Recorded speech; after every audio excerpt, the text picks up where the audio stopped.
The guy moves like him. He plays like him. And if you would just have the same motor and dedication, I think that it would really. They're long. They're athletic. They're fast. They both seem like those freak type players.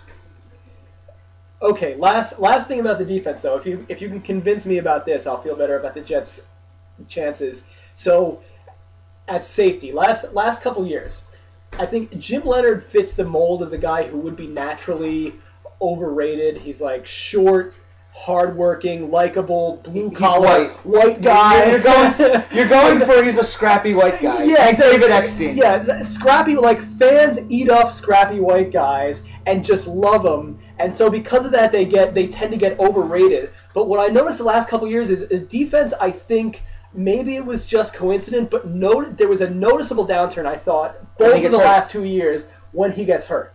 So now he's gone to begin. He was the play caller on defense. And the safeties behind him, the depth was terrible. But don't you like Landry, Bell? I think Landry's going to cost us a couple touchdowns by whiffing on big hits. I guess, but I think he's going to flip a couple balls out of some guys' hands too. I guess the Redskins were not watchable enough for me to even notice Landry. Yeah, I don't know. It's the NFL. I watch whatever game's on. So if the Redskins are on one week, I watch them. We played them last year.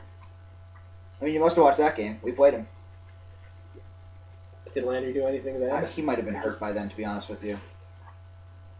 But we did play them. I think we even won, which is amazing, given last year's performance. Well, the Redskins were pretty bad last year. So were we. Especially if Beck was the quarterback at the time. So were the Jets. I guess the weird thing is, and this is sort of the opposite of the way I should feel as a Jet fan, but I guess this is the good thing about Rex Ryan. Even despite me being able to say something bad about every single element of the Jets' offense and defense, just because Rex Ryan is the coach, I have a certain amount of optimism of he'll figure it out. Like even with last year, which is weird for a guy without a track record of really figuring it out, especially on offense and winning anything. Getting to the AFC Championship game twice is great, but is Rex Ryan directly responsible for that, or was it some good luck? The Colts laying down against the Jets one year and getting them in. Yeah, I guess sometimes better to be lucky than good. Anyway, everybody gets a little bit of luck on the way in. Yeah, you watch the Patriots, especially in the early 2000s, and you watch the Patriots, and you could feel Bill Belichick's effect. You saw the things that clearly were these crazy Bill Belichick contemplations that he would put into action, and they worked. Because you didn't feel that they were good because they had Tom Brady, and Tom Brady was the greatest quarterback ever, which somehow he may have been, but I think if he was a Jet and Chad Pennington was in Tom Brady's shoes, that Chad Pennington probably would have won 3 Super Bowls and would be a potential Hall of Famer too. I'm never going to be sold on Tom Brady. I'm not. I think it's Bill Belichick, and he's a genius, and Tom Brady is just along for the ride. I guess we'll have to see which of them retires first. I guess it'll be Brady, so we'll never really find out. Well, Belichick's old. What's Bill Simmons' rule? Is it the speed limit rule? No coach in the NFL can really be effective once they're over 65. And I think Belichick's there. What about Tom Coughlin, though? Isn't he over 65? Is he? Yeah. Tom Coughlin is the oldest coach, NFL, right? He's older than Belichick. Well, then I guess he killed Bill Simmons' rule. But then again, most of his rules don't ever make any sense, except for the Ewing theory, which is great. It proves itself right time and time again.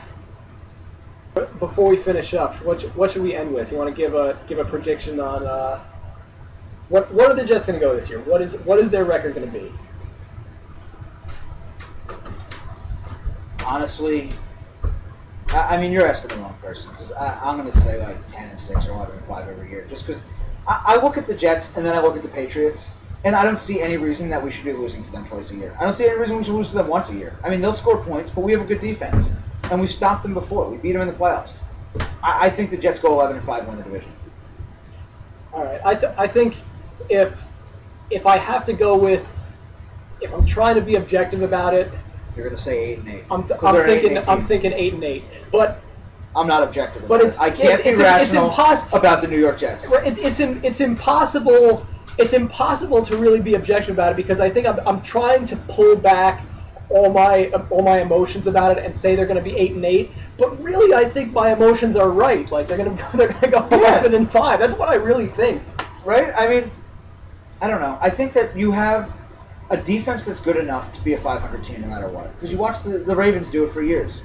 They had terrible offenses. They who was that guy that they ran out at quarterback that was on the Cowboys for a little while? This black guy. Baltimore Quincy Carter. They used him as starting quarterback and made the playoffs one year, I think. I mean, they won with Trent Dilfer. Yeah, you don't need.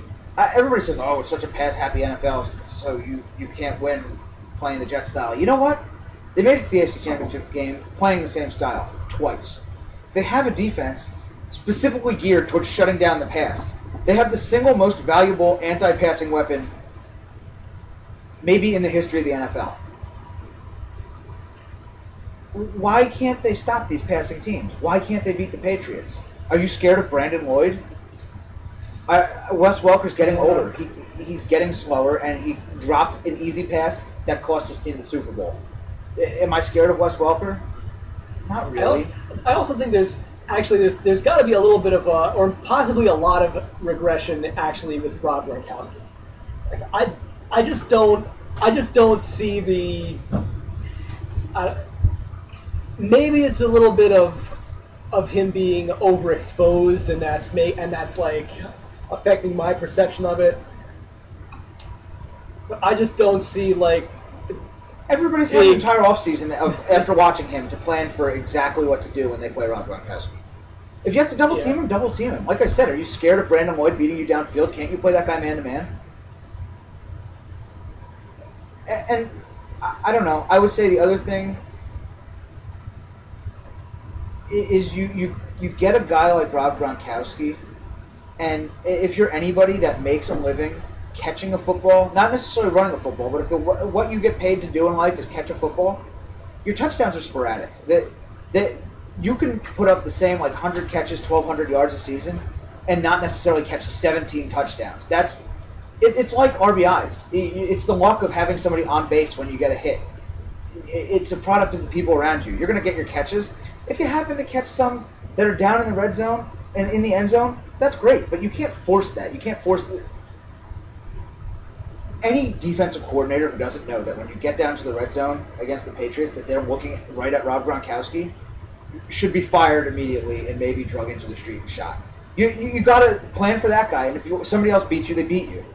But the touchdowns are just don't you think they're a little fluky that that you can't count on somebody to score 17 touchdowns again? Would you say over under 12 for Gronkowski this year? It's a lot of touchdowns for a tight end. How many times has Antonio Gates scored 12 touchdowns? Or Tony Gonzalez, all-time great tight ends. Over under 12, it's close. I think 12 is around the number. Might have to take under with that. And so you're stripping 30 points off the Pats right there. I mean, is that team that good? As good if they're scoring 2 less points a game right away off of that? Granted, they could throw touchdowns to other people, but I don't know. Aaron Hernandez doesn't impress me as much as Gronkowski, and rightfully so. He's not as good. I just also have a feeling about him of he's about to enter that TO phase of his career where he's just more famous than he is a football player. Yeah, I guess he started that when he got those pictures snapped of him with the porn star in the hotel. Yeah, I mean, maybe because he's on the Patriots, it won't happen. That just doesn't happen to Patriots. But I mean, it does. It's just the Patriots get rid of you. They don't put up with it. Randy Moss runs his mouth once saying that he wants to get paid, and he's out the door. And you know what? I think Belichick cost himself a Super Bowl that year, probably, by getting rid of Randy Moss. Well, I think we can conclude with Jets 11-5, Gronkowski under 12 touchdowns. That's our prediction. You should bet against us.